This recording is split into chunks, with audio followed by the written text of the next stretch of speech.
I'm not trying to be a hater or anything, but if you're gonna make a cop movie of some sort, and you have been this kind of cool fighting, chasing people around, and then all of a sudden you can barely run up the street, it just wasn't fun. It wasn't fun watching Martin Lawrence age that way.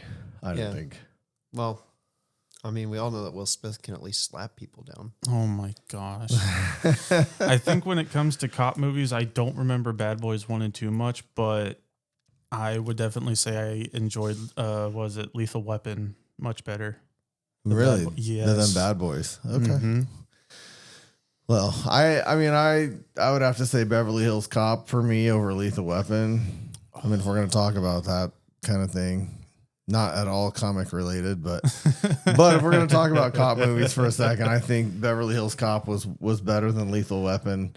I don't think I remember but they're different. Like Beverly Hills Cop and Lethal Weapon are kind of comedy cop movies, and Bad Boys, while it was funny, was more serious. Die Hard? It's not a cop movie. He's a cop. You can't make every Die Hard everything. Die Hard is a drama, and Die Hard is a love story, and Die Hard's a Christmas movie, and Die Hard is a...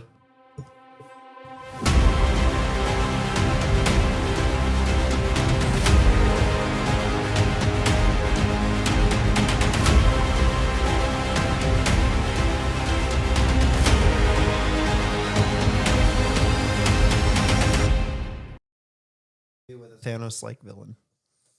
No, it's not remotely. It's not remotely. But welcome back to Capes, Cowls, and Conversations, where we talk all things superhero, comic adjacent, and apparently sometimes cop movies. If you've made it to episode 11, which this is, then you've probably listened to some others. We'd love it if you'd like, share, subscribe, click follow, give us a review. 5 stars would be the best thing you could do for us. But we'll take your negative reviews if it means we get better at every single podcast. So with that in mind, guys, we decided to do a road to Daredevil Born Again. So here we are to talk Daredevil season 1. Yep. Okay. And Connor's back with us. Yes. Which is awesome. Great to have you back. I'm glad to be back. Awesome. Okay. So how do you want to get started here? Well, it's so weird starting the show again. Because I remember when we woke up in the morning before I had to go to school and watched an episode. That's fair. And I had forgotten so much about the show. I remember it being tense. I remember it being darker than most Marvel shows or movies. Sorry, because there were no shows. This was the first one. What I didn't remember is just how different it is, because it's so much different from Avengers. Because I remember at the time it was Avengers, Guardians, and Daredevil. That was it for the Marvel universe. Okay. And this is so different from all of that because it was dark and gritty. That's fair. The filmography was gorgeous. It is so beautiful to look at. Yeah. Just as a show. And Connor, this was your first time, right? Yes, this is my first time watching Daredevil. So what'd you think of it? Because we're way into Marvel now. We've seen some dark and some funny and some everything. What'd you think? I enjoyed it very much. I still don't know how Cam says that this is the most, I guess, tame season. Oh, with everything going on. You didn't think that was tame? No. To me, this was probably equivalent to the first Deadpool movie. Okay. Well, buckle up, Connor, because it's going to get worse. I don't know why when Daredevil first came out, I don't know why it didn't strike an interest to me. When did it come out? 2013, 2015? 2015. So that would have been around Age of Ultron and just after Guardians. That's probably why. Well, there might be some of that. And I don't know. I think Cameron remembers early Daredevil, the Ben Affleck version, right? I bits and pieces. Yeah, like I think that turned a bunch of people off the idea of Daredevil because it's so campy and stupid. I asked him if the Daredevil movie was canon to this at all, and he was like, "Nope, don't even watch it." So I was like, "Okay." And it's not. But I think people saw that and were like, "Oh, I don't know about Daredevil," because the movie is absolutely terrible. Okay. So the best thing that came out of the Daredevil movie was Elektra. Wow, we got phones going off. Somebody forgot to silence their phone, but here we go. It's about to die anyways. True. Yeah, that's true. Yeah, but the movies were bad. Well, I do have a bit of an appreciation for some of the campiness, a little bit of it, because the guy playing Kingpin is actually doing a pretty good job in that movie. That was Ving Rhames, right? I don't remember. I know he appeared in the Spider-Man spinoff show for Tobey Maguire. Now you're gonna make me look it up.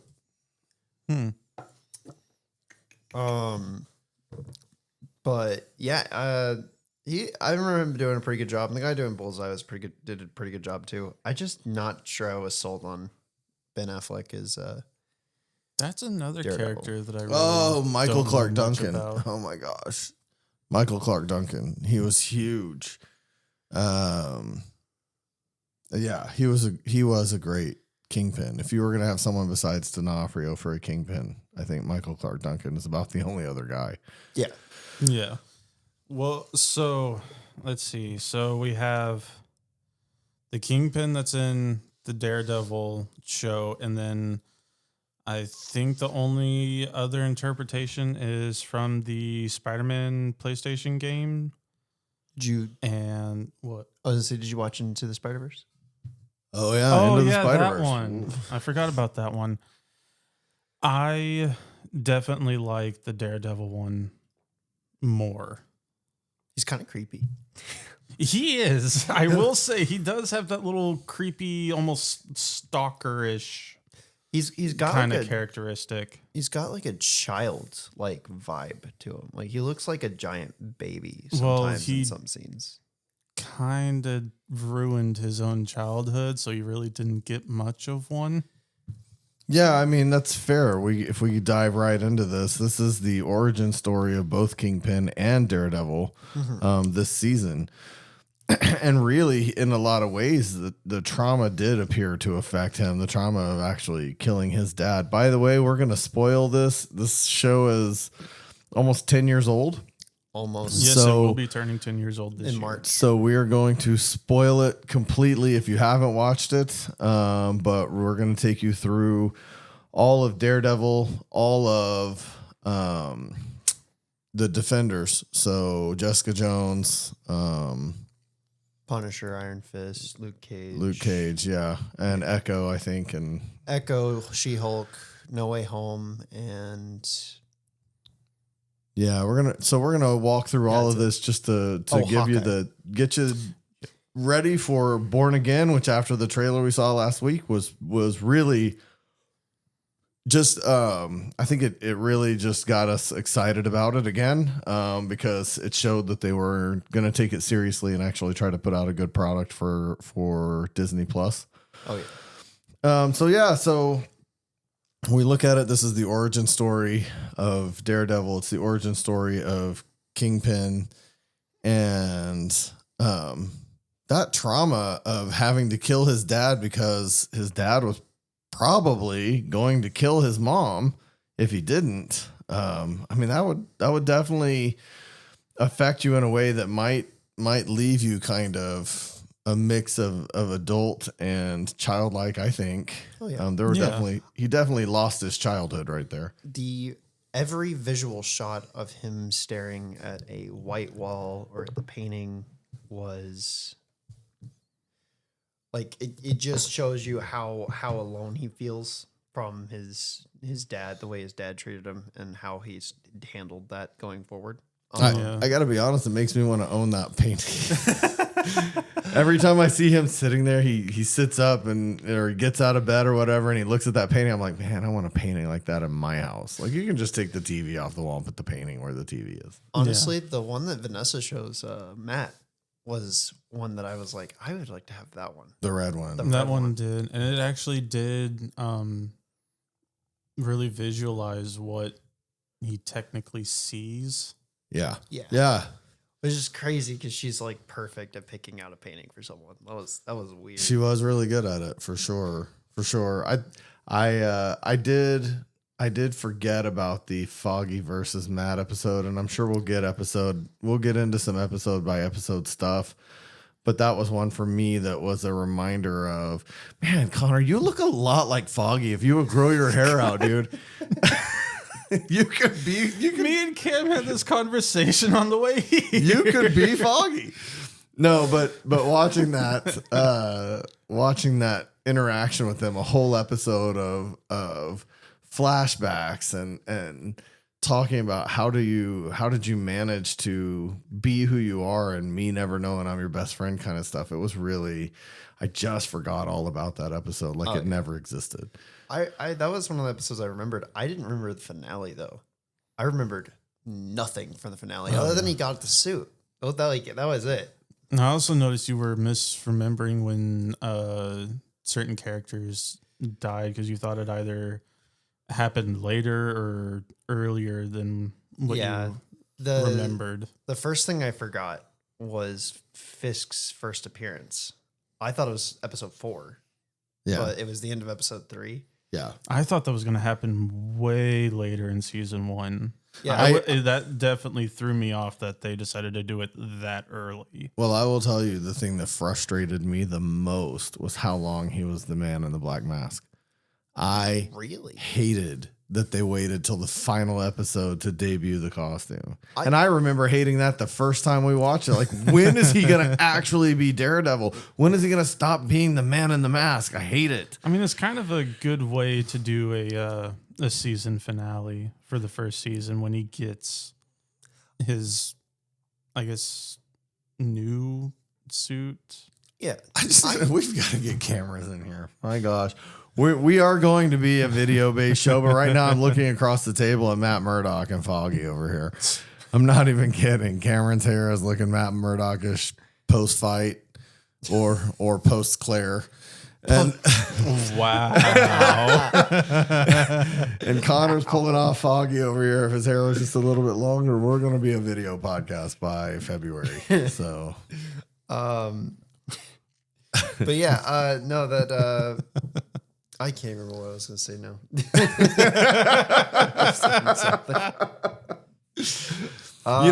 If I just shave my face, we got Kingpin over here. We got the whole cast in the studio. So we all gonna already shaved my head. This is our cosplay. Oh my god. So we gonna wear suits then? This is our cosplay. Ooh, I mean, you know what? Honestly, when that's suits, the one thing I swore down when the first time I went to prom is that I will never put on a suit ever again. It is so uncomfortable. Yeah, well, unfortunately for you guys, you got the attorneys. You're wearing a suit. Oh well, I mean Wilson Fisk. Yeah, I was about to say. I'm telling you, when I look at him again, and it's 10 years later, I'm like, I'm kind of grown up now. I'm almost 50. I could probably stand to wear some suits like he wears. Oh yeah, I like the vest. He's a sharp looking guy. That they're Kevlar lined. Right. Yeah. Kevlar suits with nice cufflinks. So are you gonna run for mayor? Oh God, no. Bentonville? No way. No, thank you. But when his introduction to the show. Oh no, we were talking about the suit. That's what it was. It didn't bug me that the suit got revealed in the last episode. It bugs me more in the Disney Plus shows because there's no reason for Hawkeye to not have his comic accurate suit by the end of the show, or like at the beginning of the show. Like, why wouldn't he have a suit prepared for that situation? He was a SHIELD agent, and it doesn't make sense for other characters to go through arcs like that. Whereas Daredevil, he's not a billionaire, so him having a armored suit doesn't make a whole bunch of sense. Wow. I suck at life. Phone going off right there after I made fun of Cameron. Like father, like son. Apparently. What But You're lucky. If this was Travis on the Roadcaster producing this, it would have been a button that goes, "Who's your daddy?" Oh my god. but it didn't bug me here because it made sense for the show. I like that it's part of a promise that he made to the guy at the end to keep him and his wife safe.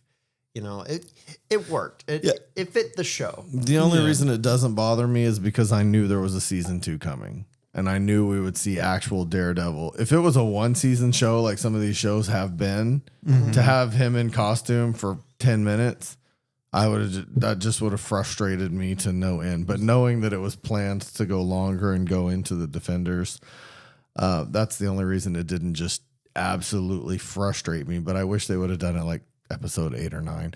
I kind of wish he had it when he was fighting Nobu. Ooh. Yeah. Which That might be the definitely best would've- fight scene in the movie or in the TV show. If maybe. he had that suit during that fight, it probably would have ended much differently. Right? Best like choreography fight or best visual fight? 'Cause my Visual. No, the choreography is obviously the hallway thing that they're famous for. I feel like that was the best visual fight because we didn't see a lot of the choreography. The hallway where he goes to rescue the kid. Yeah, for Okay. the visual, like the camera work for that was Okay. fantastic. Okay. We can swap those. That's fine. Yeah, that's what I meant. Like And that for- shocks me that you told me that it was shot all in one go. yeah, well, with one camera, the camera shifts around the room. I think there are cuts. Like you can, like when they zoom in on someone, they do kind of cut and then add like more for different takes. But it is one camera throughout the hallway shooting around. They don't switch for perspectives at all. I love that fight. It is a fantastic fight. Even if there's not like a ton of stuff going on visually, to a degree, because you're not seeing everyone beating each other up or anything, but you get to hear it. You get to see everyone go flying. The camera work is just fun, and I love at the very end. You know, I don't know. It's a staple in some superhero stories where the hero, when they're saving a kid, will sometimes just like take off the mask because it could be frightening to a kid, and then calms him down, and then just like, I'm gonna get you safe, and then puts it back on and leaves. But like that was another moment in the show that I love that the way they handled that. And then I will say I do like. I think the Nobu fight is one of my favorites. I also just like the chain weapon that Nobu uses, and it definitely felt more action packed, I guess. yeah, And comparing it to the season finale fight, like I get it that it's Fisk, Daredevil technically wins, he gets taken away, but I mean, like they said, it was too good to be true, and he had I guess technically like a second backup plan to escape, and then I mean, obviously he wasn't able to make it to the helicopter in time, so yeah. I mean, I saw that coming. Like even when it first happened, I saw that coming. But it was still. I mean, it wasn't a big visual fight though. Like it was, but it wasn't. You know, the choreography is still amazing in every single episode though. oh yeah. But you could tell by the end, I think it was more just like the visual of swapping between Vanessa and Fisk's perspectives because of, him trying to get to her as quickly as possible. The Nobu fight though was visceral with the blood and the cuts.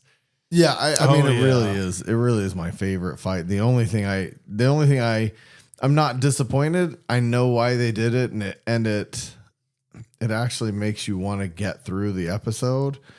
Is that it starts the episode and it finishes the episode, and you have to see how he gets there. I don't always love that, but in that episode, I definitely could live with it, where you see them fighting, and you're like, why are they fighting? How did he even get to this guy that he's fighting now? What happened? Yeah. It worked for me.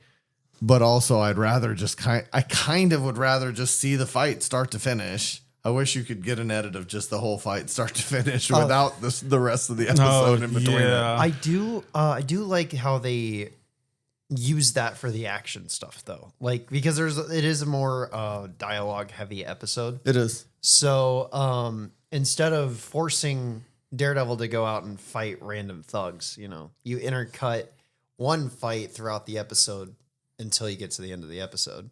So I like that. I love the amount of setup in this show, but I'm not going to go into what it set up because it set it back in 2015 watching for the first time. I didn't know what they were setting up.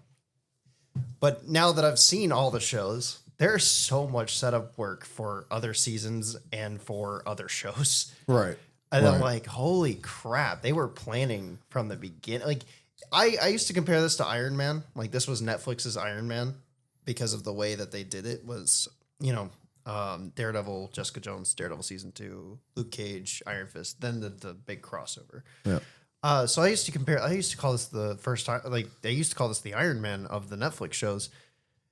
But even Iron Man didn't have a ton of setup in it. It was pretty much just Well, they didn't know. They didn't know. They didn't have like Netflix had that plan all along. I never realized. But how. Marvel just put an Easter egg or two in there for Iron Man, kind of like, in case this works, here's an Easter egg or two.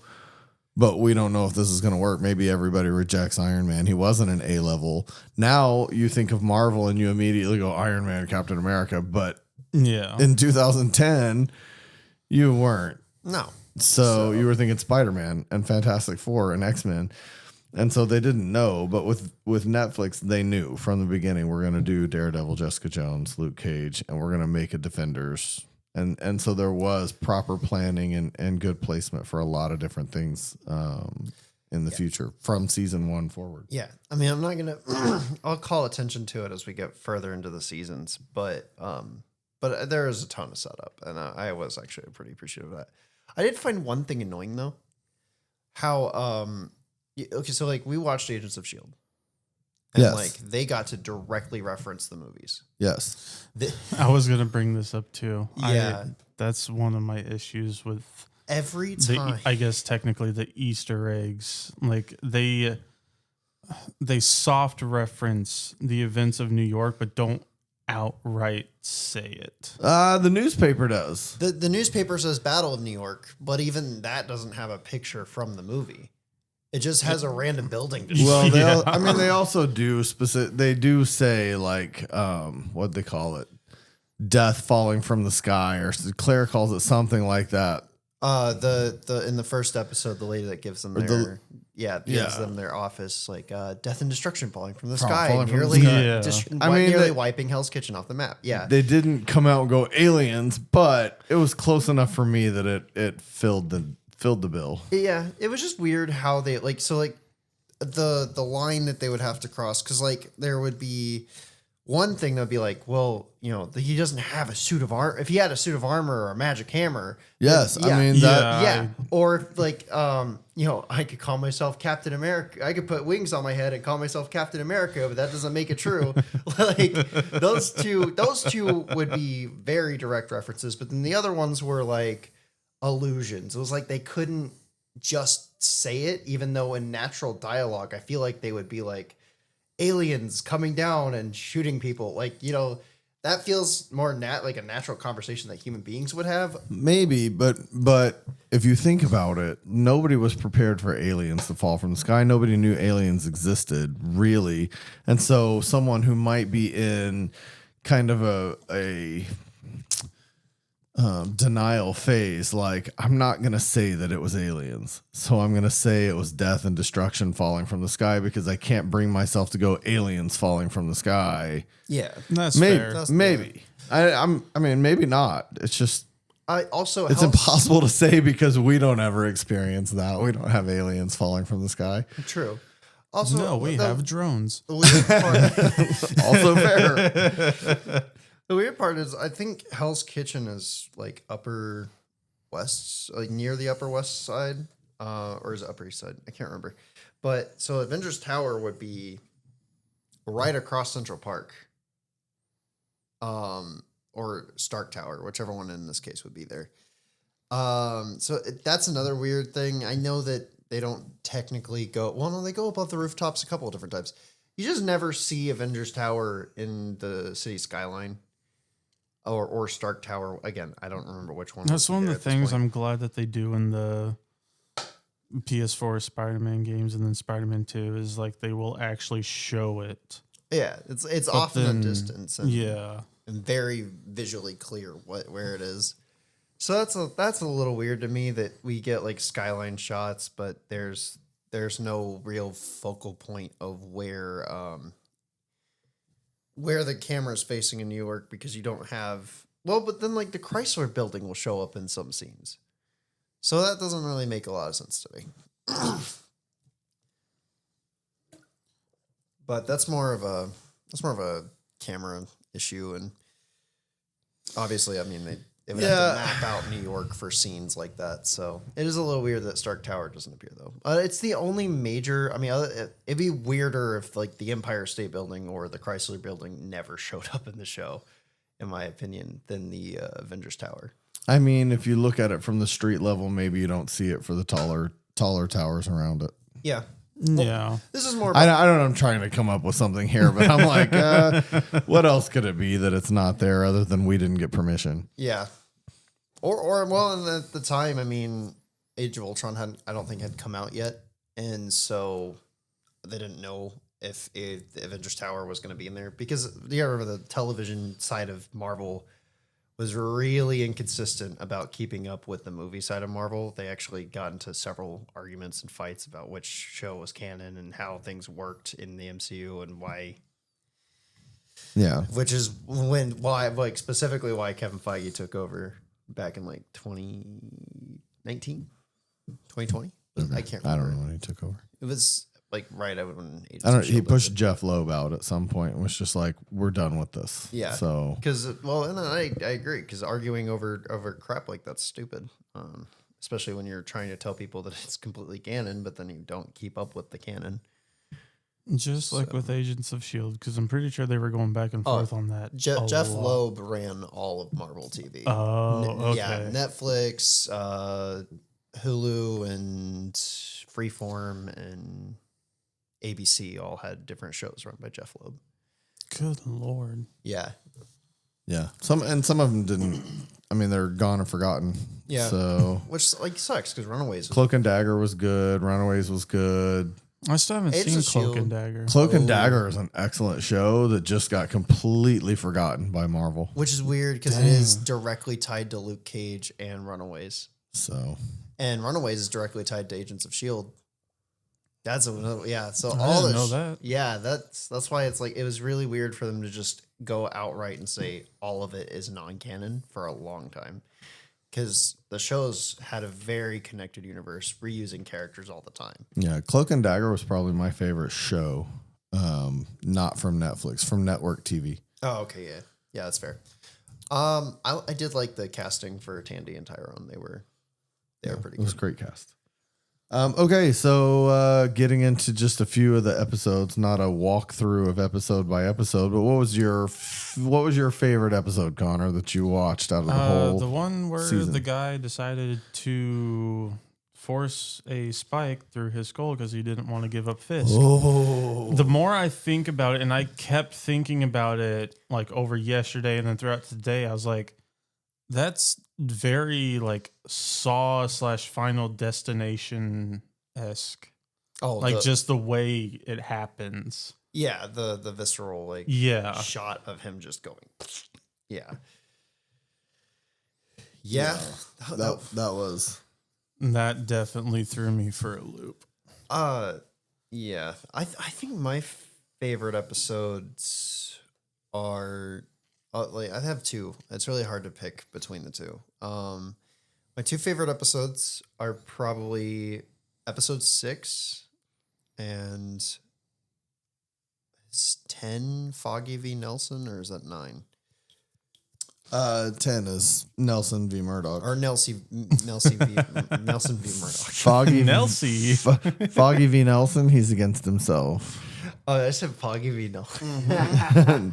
Nelson v. Murdock. Nelson v. 10. Murdoch. Nelson v. Murdoch and the other one that I just really Condemned? like that one. Condemned. I would have liked it more if they had just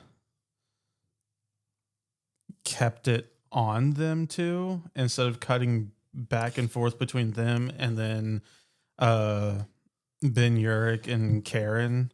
Because, like, I get that they also had, like, a very important role to play during that episode because that's where they ended up figuring out that Fisk's mother was still alive, right? Yeah.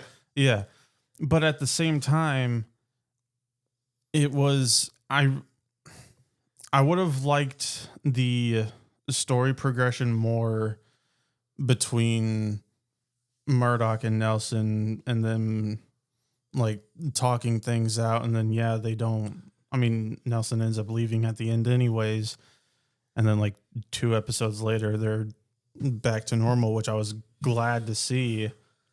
But I thought Nelson was going to be gone for like ever because the more so the only Marvel show that I've watched outside of this, well, that I attempted to watch was She-Hulk, and I didn't finish it, but I do remember seeing Daredevil in the episode before I stopped watching it, so I know about like the reddish gold suit that he has. Yeah. Oh, yeah.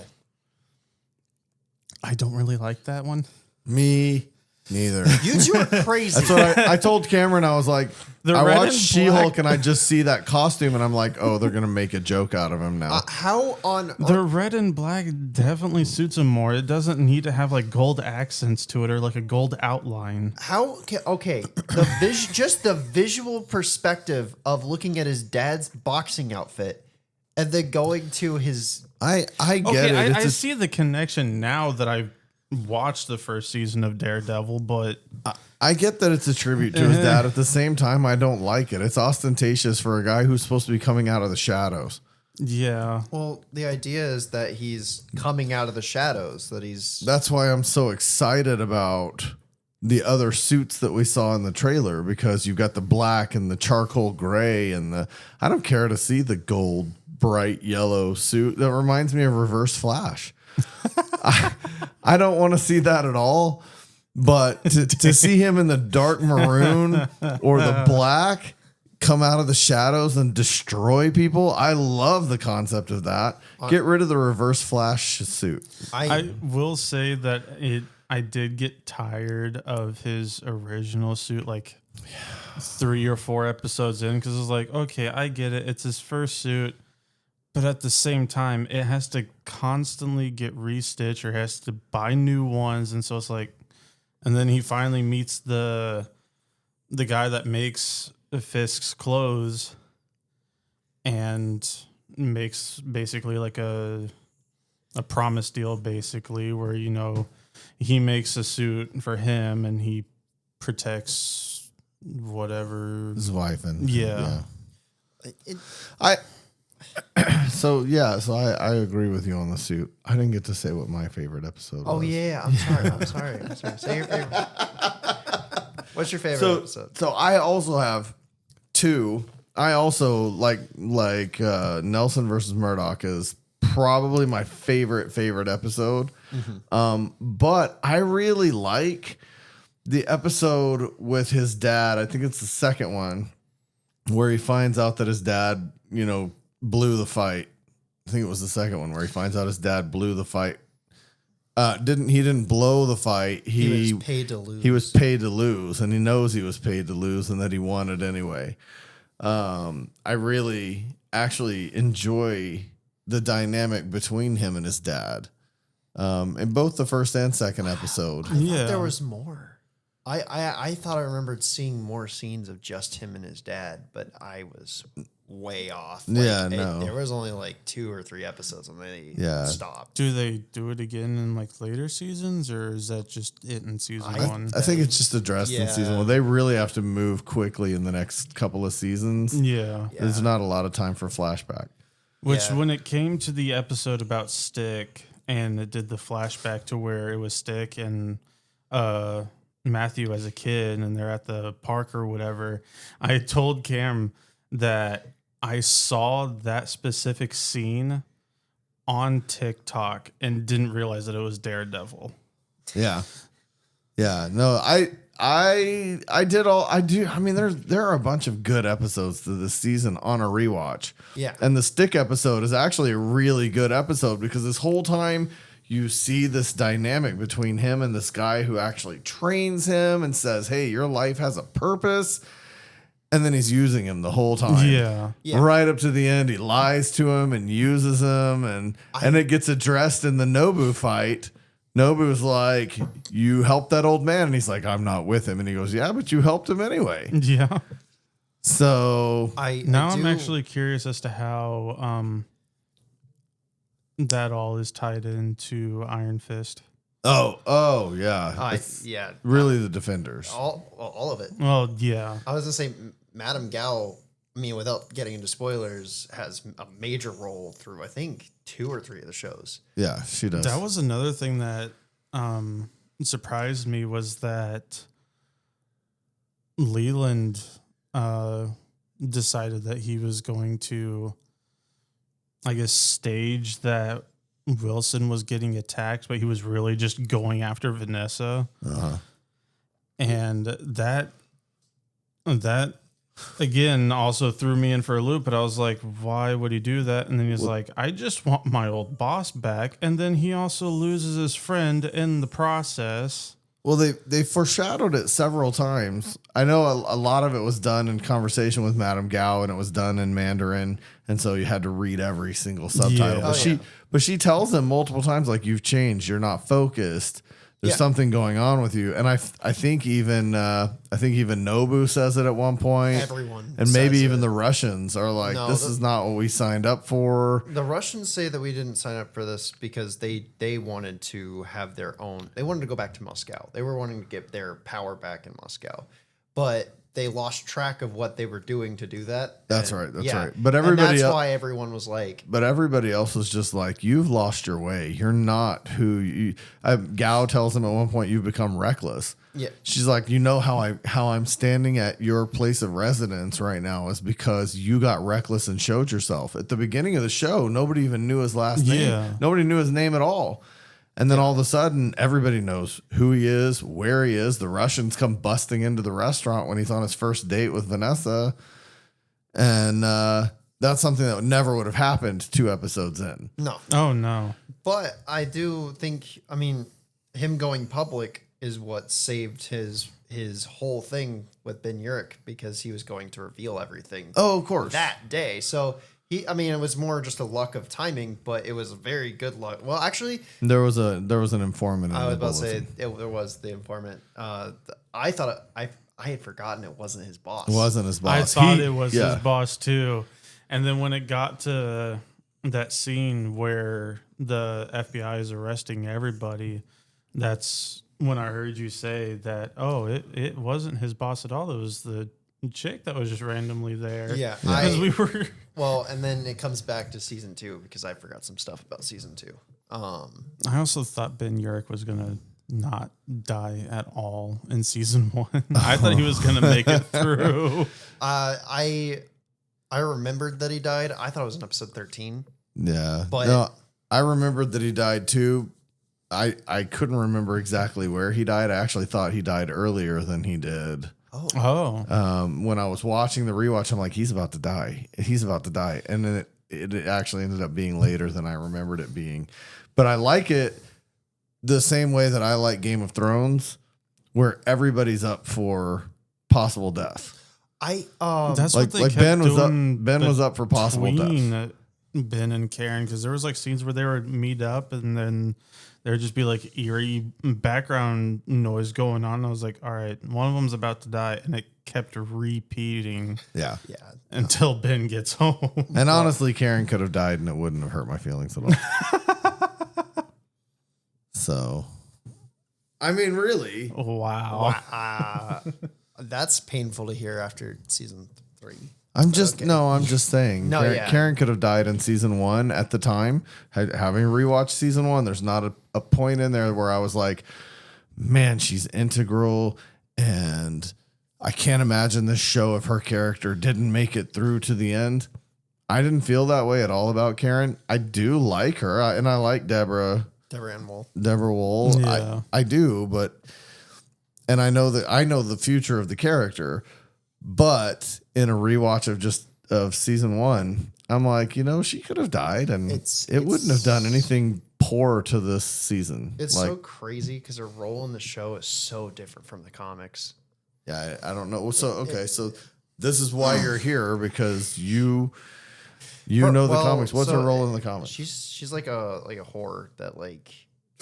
I'm not joking. She's his whore. No, like she legitimately is like a paid whore. Like she goes out in the street and hooks up and does drugs, and like she's with Fisk at certain points and with so many different characters. I'm glad they changed her character, by the way. I don't think that's a good characterization for a main character of a TV show. Sure. Especially not this one. Her character in this is way better. I'm just saying it wasn't. She didn't provide a lot of necessary stuff. Season 1 rewatch, she didn't provide a lot of necessary stuff to the show that couldn't have been done without her. No, I get it. Yeah, but yeah, she is completely different from her comic book counterpart. Like I said, I prefer how they've treated her in the show than the comic. Because if they did the comic, I don't think I would have been as interested. Also, it is there was some things that I was like, this is very similar to Game of Thrones. Because in the first season, you could tell they're kind of on a budget with some of the fights. And so there are some fights where you will have a full fight. And then there's some fights where it's like Game of Thrones and you have Tyrion get knocked out and the fight happened off screen. Yeah. But he gets a cool scar, so you remember it because of the scar. And so yeah, there's some things in Daredevil where like you could tell they didn't have the budget for it, but it was still shot in such a cool way. It didn't matter. Yeah, that's fair.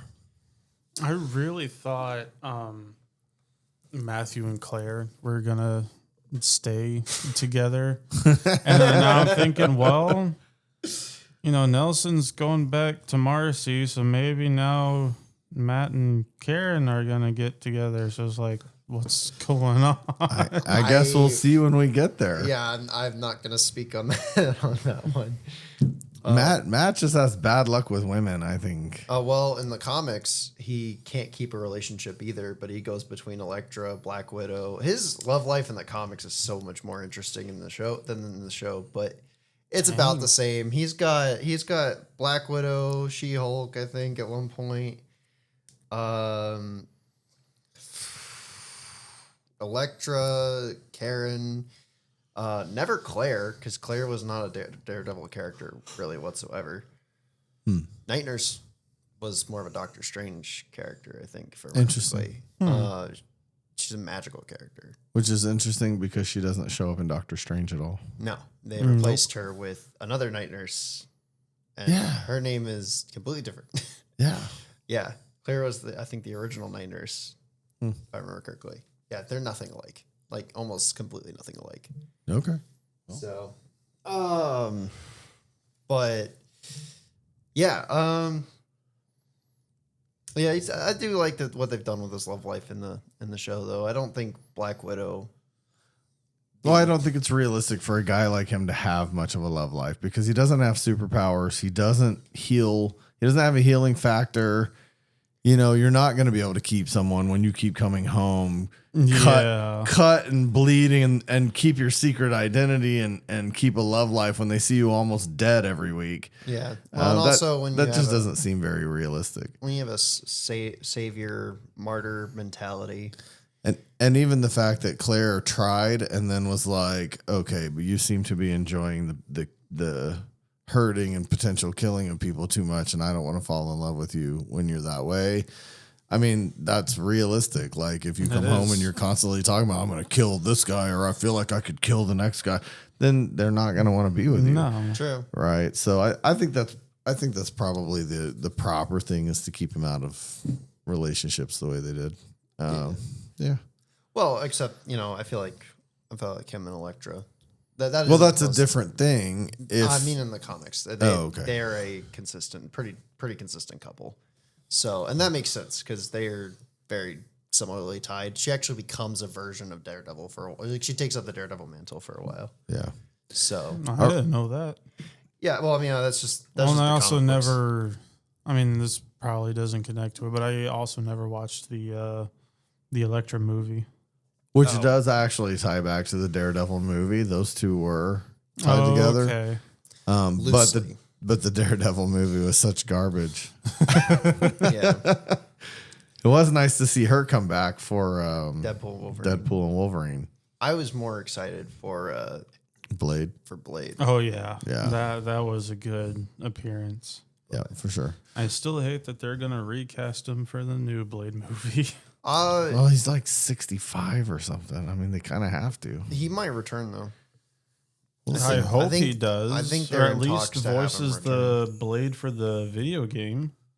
No, I think that's already recast. Dang. Yeah, for Eric Brooks. So, real quick, speaking of recasting, I think we've covered Daredevil season 1 fair.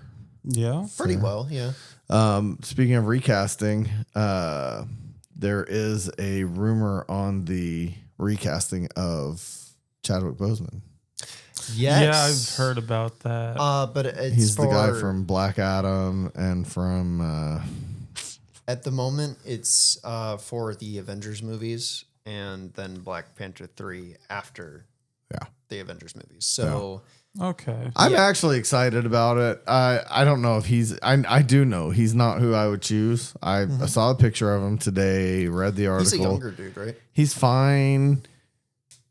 I wish it was John David Washington. Cameron has heard me say this 100 times. I think that John David Washington looks very similar to Chadwick Boseman. I think he's an amazing actor across the board. I wish it was him, but I'm just glad that they're going to do it at all. Yeah. Because he asked for it. Chadwick Boseman actually asked them to recast him, and they didn't.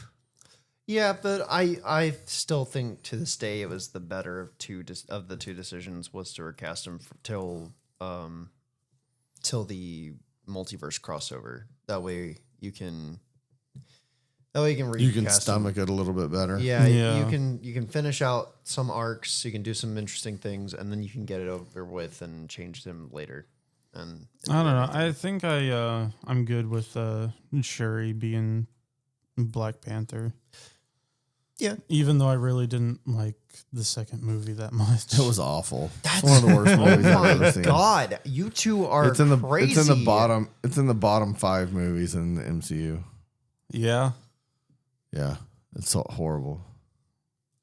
It's So- really not. Ant-Man that the Wasp: good. Quantumania, I Better. still need to Thor- watch that, so Thor I can't Love and- rank it. Thor: Love and Thunder. Better. It's under that. Absolutely not. Black Panther 2 Absolutely is above not. That's insane. Thor: Love and Thunder. Yeah. That is insane. No, Thor: Love and Thunder is better than Black Panther. Thor: Love and Thunder is way worse. I could not. I would rather watch Spider-Man- Black Panther 2 Thor- a second time than Thor: Love and Spider-Man: Thunder. No Way Thor- Home is Thor worse than 2? Black Panther 2. Thor 2 is the worst movie of all time. That's such crap. And then I think I don't know you why I keep trying to say Thor: Doom the Dark Ages. Like, no. Yeah, that's it. That's it. Thor 2. Stop. It's not that bad. Thor 2. You guys need to rewatch Thor: The Dark World. I don't know what's wrong I with liked the Dark World and I liked Ragnarok. you. Ragnarok was What's not wrong with bad. Ragnarok? It was You a can great- like it was a one or you great can movie. like the other. There's no way to like both. I'm sorry. Ragnarok I gotta redeemed it. Watch the Dark World because I keep rewatching Ragnarok. Ragnarok redeemed the I don't Dark know World why because the I Dark don't. World was so bad. No, it wasn't. The worst Ragnarok was movie in the worse. entire MCU. Ragnarok was way worse. But anyway, Ragnarok is just Love and Thunder, just slightly toned down. It's not any different. I don't understand But how big anyone can like one or monster. the other. it was so bad. It was so. You know what was incredibly bad. refreshing about Daredevil? So refreshing about Daredevil, the humor, the way that humor was handled in the show, because it wasn't stupid, quippy Marvel humor. It wasn't Tony. No, it wasn't. It wasn't Tony Stark level being an asshole humor. It was It was just it was Well, we made it 49 minutes before Cameron broke our family-friendly rule. Huh? I swore. Anyway, I guess I didn't catch it. But it wasn't anything like that. It wasn't being it wasn't being like a douche humor. It was just character humor. Like it was in character writing, and it just happened to be funny. No, the writing is definitely the writing is definitely more enjoyable than a lot of the Marvel humor, which I've said a bunch of times. Marvel gets grief right. Sometimes the humor is not. For instance, Love and Thunder, while better than Black Panther 2, no. the humor is absolutely terrible. It was just Taika just going, how far can I cross the line before people will get mad at me? Yeah, I think that's why they did it, didn't they? Because originally they didn't want to make another Thor movie, right? no, he specifically said he signed on to make the worst Thor movie ever, like to make a movie that Thor fans would not enjoy. Which why would they just Fire strike him. down? Why Yeah. wouldn't they just fire him? right, That'd be like why wouldn't? that's a great Yeah, question. that's insane to me. Like your director is saying that he's intentionally trying to sabotage the movie, and you still He's kept literally him on. sabotaging a character for no reason. Yeah. Oh, he even went in so VFX artists were the report came out that they were overworked, and then he made like 2 press interviews where he made fun of the VFX in the movies, So, yeah, I don't know about that. and I'm like, Good that's God. that's douchey. Like, how can you? You are part of the problem.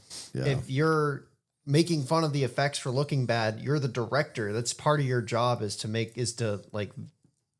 enforce stuff to make it look good, or like give them time so it looks good. Like you are part of the problem. So you don't get the right to go in and make fun of it. That's insane. Like I don't get that at all. He's kind of a real life version of his Free Guy character. Yes, absolutely. Well, I think they wrote that character specifically based on him. I still haven't watched Free Guy. Oh my gosh, you got to watch Free Guy. It's very so good. good. It's really, really entertaining. All right, so wrap this up with me. What's next? Jessica Jones. Jessica Jones season 1. And what's our timeline? Because if we're doing Road to Born Again is closer. You got a pen. Born Again is closer than. I just need to know the Jessica Jones. You don't have to write the whole schedule down. Jessica Jones, So- I think we were going to finish it by Thursday or Friday, because then we were going to burn through Daredevil season 2 over the weekend. Okay, Yeah. so episodes are going to come out a little more frequently than every Tuesday. Yeah. While we go through this, because if we just did Tuesdays, we wouldn't be able to talk through everything before Born Again comes out. I think the way we have it written out on the calendar is we should be done 2 days after the first episode of Born Again releases. So Born Again's March 4th. I looked it up the other day. Born Again starts March 4th. We should be done by March 6th or March 8th with our rewatch, depending on how certain shows go. Okay. And depending if you have to work later. Yeah, because it's all based around our work schedules and stuff. So we're trying to keep up with it. Okay, that's fair. So the order is Daredevil, Jessica Jones, Daredevil season 2, Luke Cage, Iron Fist, The Defenders. Was it Jessica Jones, Luke Cage? Just the next one is Jessica Jones. So we'll be following up with Jessica Jones this weekend. Yes. Okay, we'll follow up with Jessica Jones this weekend. We're going to have more episodes than once a week while we do this Road to Born Again. We hope you travel the road with us. Again, if you like what you heard, like, share, subscribe, follow, ring the bell, rate us 5 stars, and we're out of here.